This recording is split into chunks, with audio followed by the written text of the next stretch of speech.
We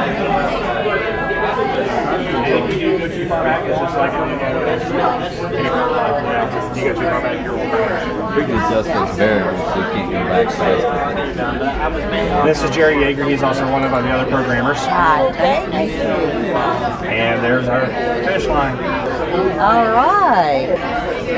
And you have the slideshow, area info. And I would think the Department of Tourism would love it also. I told everybody that I called up, I explained to them, said, this is who I am, this is what this is for. And they're like, oh, that sounds interesting. Sure, no problem. I'm like, this is non-profit. Okay, that's what keyed them right there. Non-profit. So what we got when you go to any of the sections, I have a special thanks area. So when you click on the link, play game, it will put that.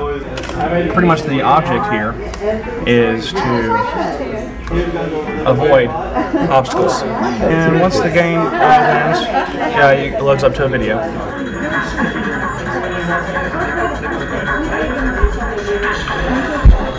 Wow.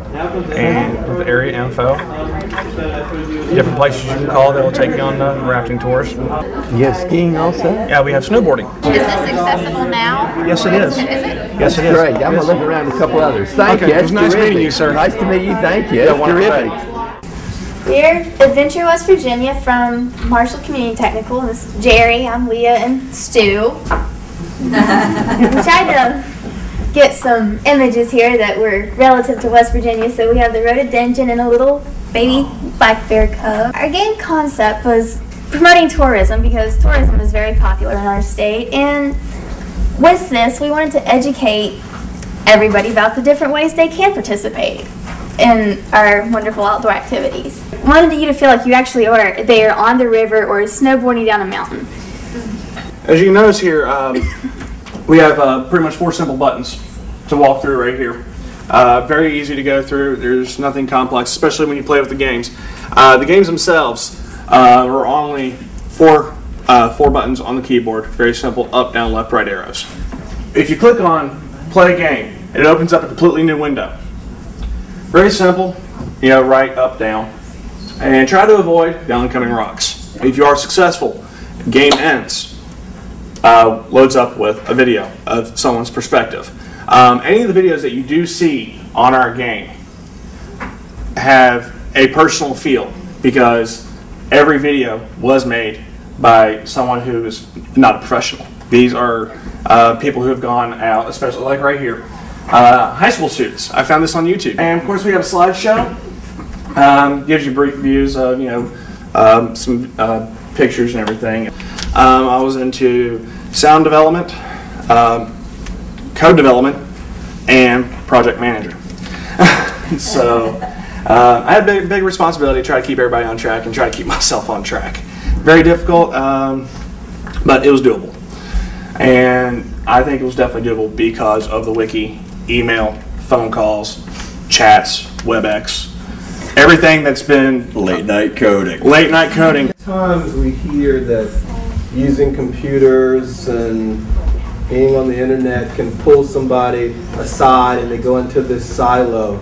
Sounds like you might have had a different experience. So would you say that it caused you to gravitate towards a unique experience, or did you actually reach out to each other and connect as people using these technologies? We kind of just fed off each other, basically. Like, he was our coder and I did background, so we just kind of worked together to make it work. I mean, she was, the artist, and I was the code developer. So, I mean, we pretty much had our own roles. But I feel that in the first semester, everyone was playing to their very own strings on their own. No one knew Flash, and I wanted to make sure they all had a pretty good basis on that. Then the second semester, when we have to start building the games, the people that have areas of focus outside of that class, maybe the people who like Photoshop and can do their artistic work, they can bring that in. But I wanted to make sure that everyone at least had a small proficiency at Flash on their own, and then they could play to their strengths as a group that way. What this was our final project in our first semester was to do a narrative game, a storyline. We were just looking at something basic, using buttons to progress through the story. Well, I took it a little step beyond. and got my storyline. Your class field trip has gone terribly wrong. You're stranded on a deserted island. I've got a set list of certain resources that could show up, and I randomize. You click each card, and it'll randomly choose that, and that's what washes ashore with you.